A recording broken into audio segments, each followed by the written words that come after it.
இன்னும் 2 வருடம் கழித்து கூல் சுரேஷ் போட்டோவும் அங்கே வைப்பாங்க. ஆமாம், கண்டிப்பாக அங்கே ஒன்று நீங்கள் சிரிக்கிறத பார்த்தாக்க பாத்ரூமில் வைப்பாங்க போல அப்படின்ற மாதிரி இருக்கா? ஆமாம், பார்த்தேன். அதில் கூட பாருங்கள், விஜய் சார் வந்து சொல்லியிருந்தாங்க, நான் வந்து கேப்டனோட தம்பி அப்படின்னு சொல்லியிருந்தாங்க. அப்படி பாருங்கள், கேப்டன் அவர்கள் எந்த இடத்துல போனாலும், தூணில் இருந்தாலும் துரும்பில் இருந்தாலும், இன்றைக்கி அரசியல் பண்ண வேண்டும் என்றனால் கூட இன்றைக்கி கேப்டன் அவர்கள் தேவைப்படுறாங்க, எம்ஜிஆர் ஐயா அவர்கள் தேவைப்படுறாங்க. அப்படித்தான் கூடிய விரைவில் உலகமே உற்று பார்க்கக்கூடிய ஒரு அரசியல் மாற்றம் வரும் அப்படின்னு சொல்லி எல்லாரும் எதிர்பார்த்துட்டு இருக்கோம். கண்டிப்பாக நல்லது நடக்கும். திமுகவையும் அதிமுக பிஜேபி எதிர்க்கிறாரு. ஆனா அவரோட பெரிய போஸ்ட் பேனர்ல பாத்தீங்கன்னா பேரறிஞர் அண்ணா போட்டோ வச்சிருக்காரு, அப்புறம் வந்து புரட்சி தலைவர் எம்ஜிஆர் போட்டோ வச்சிருக்காரு, நடுவில் அவர் போட்டோ வச்சிருக்காரு. ஏன், என்ன காரணமா இருக்கும்? இன்னும் 2 வருடம் கழித்து கூல் சுரேஷ் போட்டோவும் அங்கே வைப்பாங்க. ஆமாம், கண்டிப்பாக அங்கே ஒன்று நீங்கள் சிரிக்கிறத பார்த்தாக்க பாத்ரூமில் வைப்பாங்க போல அப்படின்ற மாதிரி இருக்கா?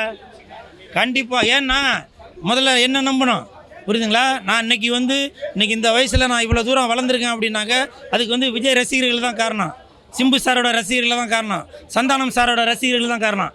அப்படி பல பேரோட அன்பை பெற்றவன் தான் இந்த கூல் சுரேஷ். இன்றைக்கி ஒரு கட்சி ஆரம்பித்து இன்றைக்கி ஒரு கட்சி ஆரம்பித்து பல பேரோட விசுவாசங்கள் வேணும், ஒரு அனுதாபங்கள் வேணும், ஒரு சப்போர்ட் வேணும் அப்படின்னாக்க அதற்கு கண்டிப்பாக கேப்டன் விஜயகாந்த் ஐயா அவர்கள் தேவைப்படுறாங்க, அண்ணா அவர்கள் தேவைப்படுறாங்க, எம்ஜிஆர் ஐயா அவர்கள் தேவைப்படுறாங்க. ஆனால் சார், ஆனால் நானும் கேட்கிறேன், சரிங்களா? அப்ப வந்து அவர் அதுமே எதுவுமே சொல்லல. கேட்கும் போதெல்லாம் அவங்களோட வழித்தொண்டர்கள் தான் நாங்க வந்து போயின்னு இருக்குன்னு சொல்லியிருக்காரு. ஆனா கடைசியில் என்ன சொல்லிட்டாருன்னா, நாங்க அப்பான்னு கூப்பிடுற ஒரு முதலமைச்சரை அவர் அங்கிள் கூப்பிடுறாரு. அது கிண்டல் பண்ற மாதிரி ஒண்ணு இருக்கு. அப்புறம் வந்து விஜயகாந்த் வந்து ரொம்ப நாளா தொடாம திடீர்னு எனக்கு அண்ணான்றாரு மதுரையில போயிட்டு. ஏன் அவங்க சைட்ல எல்லாரையும் வந்து இழுக்கிறாரா, இல்ல என்ன கவர்ந்துக்கிறாரா? அதாவது கவர்ந்து இழுக்கிறது அப்படின்றத விட நமக்கு தேவைப்படுது இல்லை. நம்ம ஒரு இடத்துல இங்கேருந்து அங்கே போகணும் அப்படின்னாக்கா ஒரு ஆட்டோ வந்துச்சுன்னா ஆட்டோவில் ஏறி போவோம், கார் வந்துச்சுன்னா காரில் ஏறி போவோம். அப்படி கேப்டன் அவர்கள் எல்லாருக்குமே தேவைப்படுறாங்க, எம்ஜிஆர் ஐயா அவர்கள் எல்லாருக்குமே தேவைப்படுறாங்க, அண்ணா அவர்கள் எல்லாருக்குமே தேவைப்படுறாங்க. அங்கே மாநாட்டில் கூட பார்த்தீங்கன்னாக்கா அண்ணா அவர்களுடைய பேனர் இருக்குது, எம்ஜிஆர் ஐயா அவர்களோட பேனர் இருக்குது, ஆனால் கேப்டன் அவர்களோட இல்லை. ஆனால் கேப்டன் அவர்களோட பேனர் எங்கே இருக்குன்னா விஜய் சாரோட இங்கே இருக்குது. அதனால தான் அவர் வாயிலேருந்து அந்த உச்சரிப்பு வந்தது, நான் வந்து புரட்சி கலைஞர் விஜயகாந்த் ஐயா அவர்களுடைய தம்பி அப்படின்னு சொல்லி. அதனால் எல்லாருக்குமே கேப்டன் அவர்களும் சரி, புரட்சி தலைவர்களும் அவர்களும் சரி தேவைப்படுற காலகட்டம் இது. எம்ஜிஆரும் சரி, கேப்டனும் சரி, தொண்டர்களை வந்து அவங்க நெருங்கி பார்க்க முடியும். விஜய் வந்து ஒரு ரேம்ப் வாக்கு போறாரு, 6 கோலர்ல பல்லடி ஏறாங்க. ஆனா ஓம் சார் அப்படியே அலையக்கா தூக்கிட்டு போயிட்டு வெளியே போறாங்க. ஒரு தொண்டரை நெருங்க முடியாத ஒரு கட்சி தலைவர் எப்படி தமிழ்நாட்டு ஆக்கு? நீங்க அலையக்கா தூக்குனது மட்டும் சொல்றீங்களே, கிரீஸ் போட்டாங்க தெரியுமா? சும்மா வளன்னு எதுக்கு? அதுதாவா, அது நீங்கள் தான் அப்போ யோசிக்கணும், புரியுதா? தமிழக மக்கள் யோசிக்கணும். ஏன்னாக்கா இவ்வளோ நாளாக நடிகர்கள் நாட்டை ஆண்டுட்டு இருந்தாங்க, மற்றும் மறுபடியும் இன்னொரு நடிகர் வந்தாக்க அது எப்படி சரியாக இருக்குமா அப்படின்ட்டு நீங்கள் யோசிக்கணும். ஏன்னா விஜய் சாரோட தம்பி தான் நான் வந்து விஜய் சாரோட ரசிகன் தான். இதுக்காக நான் விஜய் சாரை வந்து எதிர்ப்பு சொல்லவில்லை. ஆனால் ஒரு ரசிகனை கிட்டத்தில் சேர்க்கலைனாக்கா அது எனக்கு மனசு கஷ்டம்தான். இன்ன வரைக்கும் நான் வெளியில் போகும்போது கூட என் கூட வந்து ஃபோட்டோ எடுக்கணும் அப்படின்னா நான் நின்று ஃபோட்டோ கொடுத்துட்டு போவேன். அப்படி பல பேர் உண்டு. அப்படி இருக்கும்போது அந்த கம்பியில் கிரீஸ் தடவை எனக்கு ஒரு மன வருத்தம் தான். அது இன்னொரு ரொம்ப யோசிக்கணுங்க. ஏன்னா சில பேர் கூட்டத்தில் போய் விஜய் சாரை நசுக்கிடுவாங்க, கையில் கீறி விட்டுருவாங்க, சில அசம்பாதங்களும் நடக்குது.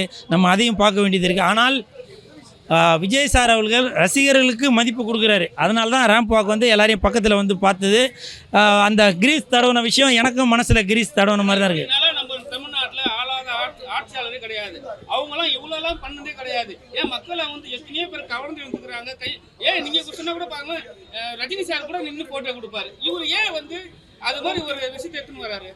அது காரணம் ஏதோ இசட் பிரிவாக ஏதோ ஒரு இது கொடுத்துருக்காங்க இல்லையா? என்ன ஏற்றுக்கலையா? ஏன்னா கட்டுக்கடங்காத கூட்டம். சில நேரம் ஒரு கைவர்கள் இருக்க கூட செய்யலாம். இப்போ நான் இருக்கேன், கூல் சுரேஷ் கூட இருக்கேன், நான் பேசுகிறத வச்சு எல்லோரும் நீங்கள் சந்தோஷமாக என்ஜாய் பண்ணுறீங்க. ஆனால் அதில் கூட ஒரு கருப்பாடு இருக்கும். அந்த மாதிரி சப்போஸ் எதுவும் அசம்பாவிதங்கள் எதுவும் நடந்து விடக்கூடாது என்பதற்காக கூட விஜய் சார்கிட்ட வந்து ரசிகர்கள் கிட்ட நெருங்க விடாமல் இருக்கலாம். இன்னொன்று என்னன்னாக்கா, விஜய் சார்கிட்ட நேற்று நான் இதை வச்சு சொல்கிறேன், விஜய் சார் எதுவும் என்ன தவறாக எடுத்துக்காதீங்க, ரசிகர்களே எதுவும் என்ன தவறாக எடுத்துக்காதீங்க. இன்னும் விஜய் சாருக்கு தொண்டர்கள் இன்னும் அதிகமாக ஆகலை. ஏன்னா நேற்று மாநாடில் நான் பார்த்த வரைக்கும் விஜய் சாரோட ரசிகர்களாக தான் நிறையா பேர் வந்திருந்தாங்க. குழந்தைங்கள கூட்டிகிட்டு வந்திருந்தாங்க. இப்போ லேடிஸ்லாம் வந்திருந்தாங்களே, அவங்க எல்லாரும் நான் வந்து விஜய் சாரோட தொண்டன் அப்படின்னு சொல்லி யாரும் சொல்லலை. எல்லாருமே நான் விஜய் சாரோட ரசிகன் அப்படின்னு சொல்லி தான் வெளியூர்லேருந்துலாம் வந்திருந்தாங்க. அதனால் அந்த ரசிகர்கள் எல்லாம் தொண்டர்களாக மாறணும். அப்போ வந்து அந்த கிரீஸ் தடவுறத கிரீஸ் தொடச்சி எடுத்துருவாங்கன்னு நினைக்கிறேன். ஆமாம். தளபதி தளபதி தளபதி டிவிகே ஆமாம். கூடிய விரைவில் சிஎஸ்கே சிஎஸ்கே சிஎஸ்கே அப்படின்னு சொல்லுவாங்க.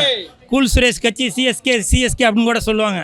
அதனால் இது அரசியல்ன்றதுனால நீங்கள் இவரை திட்டணும், அவங்க இவரை திட்டணும். ஆனால் ரசிகர்களும் தொண்டர்களும் நீங்கள் நல்லா ஜாலியாக இருந்திருப்பீங்க, நாங்கள் சண்டை போட்டுப்போம். அதுதான் நடக்குது. அதனால் நான் சொல்கிறேன், ரசிகர்களுக்கும் தொண்டர்களுக்கும் சொல்கிறேன், தயவு செஞ்சு சொல்கிறேன், இந்த அவங்க சண்டை போட்டுருக்கிறத வச்சு நீங்கள் தயவு செஞ்சு சண்டை போட்டுக்காதீங்க. உங்களுக்கு ஏதாவது ஒன்று ஆச்சுனாக்க உங்கள் குடும்பத்தை யாருங்க பாப்பா? யோசிச்சு பாருங்கள். சமீபத்தில் கூலி படம் ரிலீஸ் ஆச்சு. படம் நல்லா இருக்குது, நான் ஒத்துக்கிறேன், படம் நல்லா. ஆனால் ரசிகர்கள் சண்டை போட்டுட்டு நீ அந்த படத்தோட ஒப்பிடுறாங்க, இந்த படத்தோட. நீ வந்தது எந்த படம் பார்க்க வந்து அந்த படத்தை பார்த்துட்டு தான் சொல்லணும். நீ சம்மந்தம் இல்லாமல் வந்து மாஸ்டர் சரியில்லை, அப்புறம் லியோ அது சரியில்லை, இது சரியில்லைன்னு சொல்லி இது வந்து ரசிகர்களுக்குள்ளே ட்விஸ்ட் அடித்து சண்டை போடுற மாதிரி இருக்குது. அதனால் தயவு செஞ்சு சொல்கிறேன், அந்த நடிகர்கள் எல்லாம் அவங்க காரில் போவாங்க, ஃப்ளைட்டில் போவாங்க, நீ நடு தெருவில் போவ, புரியுதா? அதனால் தயவு செஞ்சு உங்கள் காசு போட்டு நீங்கள் படம் பார்க்க வரீங்க. அது கூலி படமாக இருந்தாலும் சரி, ஜனநாயகனாக இருந்தாலும் சரி, இன்னி வேறு எதுனா வரப்போகிறவன் மஞ்சள் வீரன் அந்த படமாக இருந்தாலும் சரி. அதனால் நீங்கள் உங்கள் பணத்தை போட்டு நீங்கள் படம் பார்க்க வரீங்க. தயவு செஞ்சு பார்த்துட்டு உண்மையான கருத்தை சொல்லுங்கள், சண்டை போடாதீங்க. நீங்கள் சண்டை போடுவதனால் ஏதோ ஒரு அசம்பாவிதம் நடந்தால் உங்கள் குடும்பத்தை யாருங்க பாப்பா? உங்கள் தாய் தந்தை யார் பாப்பா? உங்கள் ஃபேமிலி யார் பாப்பா? யோசிச்சு பாருங்கள். நீங்கள் படம் பார்க்க வந்தாக்க அது ஒரு என்டர்டெயின்மெண்ட், அதை பார்த்துட்டு அப்படியே ஜகா வாங்கிக்கிங்க. இல்லைனாக்கா நடுத்தரில் தான் நிற்கணும், புரியுதா? போட்டு எல்லாருமே லாக் பண்ணிட்டாங்க. அதுல இல்லாம வந்து ஏறக்கூடாதுன்னு சொல்லிட்டு ப்ரீஸ் தடவிட்டாங்க. ஆனா அந்த நேரத்துல சில பேருக்கு வந்து மயக்காட்சி விழுந்து அந்த 10 அடி இதுல வந்து தூக்கிட்டு போயிட்டு பண்ற விஷயம் இருக்குல்ல, ஏன் அது கூட அவங்களால சரியா செய்ய முடியல? இல்லை, அதாவது கூட்டம் ஒரு 10 பேர் இருந்தால் பரவாயில்ல, ஒரு 1000 பேர் இருந்தால் பரவாயில்ல, லட்சக்கணக்கில் வந்துருச்சு. ஆனால் லட்சக்கணக்கில் கூட்டம் கட்டுக்கடங்காத கூட்டம் வந்ததுனால அவங்களால வந்து கண்ட்ரோல் பண்ணல. இனி வரும் 3வது சொல்லிட்டாங்க 15 லட்சம் பேர் வருவாங்க. ஆனா வந்து அது சரியா அவ்வளவு பேர் வந்தாங்களா இல்லையா? நீங்கள் சொல்கிறது எனக்கு புரியுது சார். சிஎஸ்கே கட்சி கூல் சுரேஷ் கட்சியோட மாநாடு நடக்கும்போது இந்த மாதிரி அசம்பாவிதங்கள் எதுவும் நடக்காமல் இந்த கூல் சுரேஷ் பார்த்துப்பேன். அந்த இடத்துல நான் கிரீஸ் பூச மாட்டேன், கிரீஸ் அடிக்க மாட்டேன், ரிவிட் அடிக்க மாட்டேன். ரசிகர்களை பக்கத்தில் வந்து பேச வச்சு அவங்களோட சந்தோஷமாக தான் இருந்து அனுப்புவேன். சரிவா?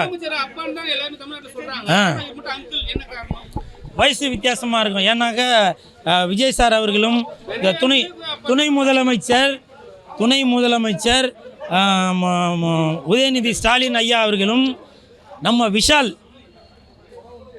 நடிகர் சங்க தலைவர் விஷால் அவர்களும் நான் கண்ணால் பார்த்துருக்கேன். விஷால் சார் வந்து முக ஸ்டாலின் ஐயா அவர்களை அங்கிள்னு தான் கூப்பிடுவார். நான் கண்ணால் நீங்கள் பார்த்துருக்கீங்கல்ல, அங்கிள் தான் கூப்பிடுவார். ஸோ அந்த ஒரு விதத்தில் விஜய் சார் அவர்கள் முக ஸ்டாலின் ஐயா முதலமைச்சர் ஐயா அவர்களை அங்கிள்னு சொல்லி கூப்பிட்டுப்பாங்க. இது வேறு மாதிரி திரிச்சு அதை சண்டை மூட்டி விட்டு எதுவும் பார்க்க வேணாம். அங்கிள் அப்படின்ற ஒரு மரியாதை நிமித்தம். மாமா அப்படின்னு சொன்னால் தான் அது வேறு மீனிங் ஆகும். அங்கிள் எம்ஏ இல்லை, அங்கிள். அந்த அங்கிளுக்கு எனக்கு இங்கிலீஷ் தெரியல. ஸோ அந்த மாதிரி தயவு செய்து விஜய் சார் அவர்கள் பேசியது முக ஸ்டாலின் ஐயா அவர்களே எதுவும் தரைக்குறைவாக இல்லை. ஒரு வயது வித்தியாசத்தில் ஒரு மரியாதை கொடுக்கும் விதமாக அங்கிள் அப்படின்னு சொல்லியிருக்காங்க. கண்டிப்பாக யார் வராங்களோ இல்லையோ கூல் சுரேஷ் வருவேன், துணை முதலமைச்சராகவாச்சும் வருவேன். நீங்கள் வெயிட் பண்ணி பாருங்கள். நீங்கள் சிரிக்கும்போது 32 பல்லு தெரியுதுல்ல, முதலமைச்சர் ஆனதுக்கப்புறம் கண்டிப்பாக எல்லார் வாயிலையும் 32 பல்லு தெரிய தான் செய்யும். அந்த அளவுக்கு புன் சிரிப்போடு தான் இருப்பீங்க. என்னது?